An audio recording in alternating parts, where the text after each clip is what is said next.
Bon.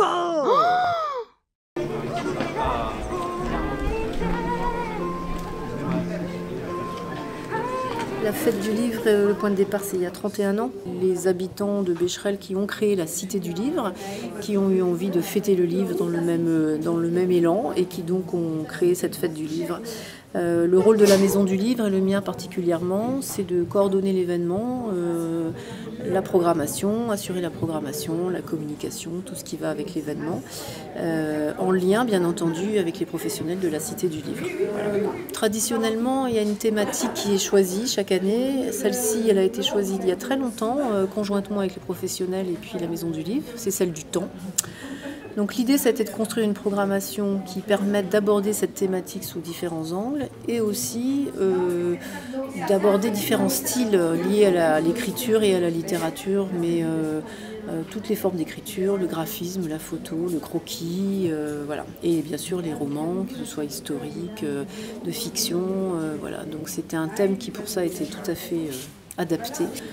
La tonalité qu'on a voulu donner cette année, c'est la lecture et faire venir aussi des comédiens qui vont lire soit des coups de cœur, par exemple de notre partenaire du Forum du Livre, des extraits de 10-15 minutes, soit de lire des textes dits classiques dans des lieux plus ou moins traditionnels. On a organisé une balade lecture au parc de Caradeuil, mais il y aura aussi des impromptus de lecture dans certains magasins, certains libraires, dans la rue, avec une conteuse.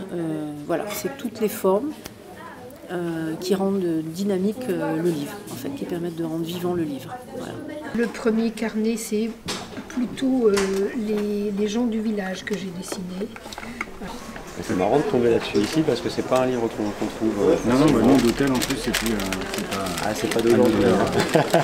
Oui, c'est plusieurs milliers de personnes qui passent sur 3 jours. Pour une commune de 650 habitants, c'est effectivement non négligeable en termes d'infrastructure, de logistique et puis d'effet, j'espère, aussi commercial. C'est-à-dire qu'il y a aussi 15 bouquinistes qui viennent se rajouter à l'offre des 14 libraires. Donc il y a une offre pour les bibliophiles, pour les amateurs, et puis aussi l'idée de ceux qui finalement se disent non bibliophiles ou pas forcément très amateurs, mais qui peuvent trouver aussi plein de formes aussi de loisirs autour du livre, autour d'auteurs, autour de pratiques artistiques. Il y a beaucoup d'ateliers qui sont proposés à faire seul ou en famille.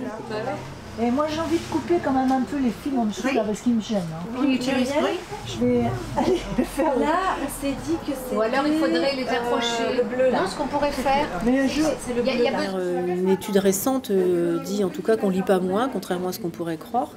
Simplement, les supports peuvent changer. Il y a une production littéraire de sortie de livres qui est absolument énorme. Et puis, il y a maintenant d'autres supports. Je pense notamment au lancement de l'application OVNI, qui est une application qui permet de lire en moins de 10 minutes des textes, des carnets de voyage, découvrir des propositions graphiques, soit inédites, soit épuisées, un petit peu oubliées, en tout cas sur son smartphone. Nouveau proverbe, je vous le dis, c'est un proverbe culinaire. Qui veut une omelette, ménage 6 œufs durs. Oui, qui a écrit un bouquin qui s'appelle Le corps exquis. Vous avez un livre préféré de cette année ? Non, je ne peux pas dire. Je viens de découvrir aux éditions du Tripode un auteur qui est d'origine comorienne qui s'appelle Ali Zamir, qui fait partie d'ailleurs des coups de cœur du Forum du Livre. J'avoue que c'est truculent comme littérature, c'est drôle, c'est très surprenant et voilà, c'est bon les coups de cœur du moment, mais peut-être dans 3 mois je l'aurais oublié, plus ou moins oublié et je serais passée à autre chose. Donc non, on ne peut pas parler de livre préféré.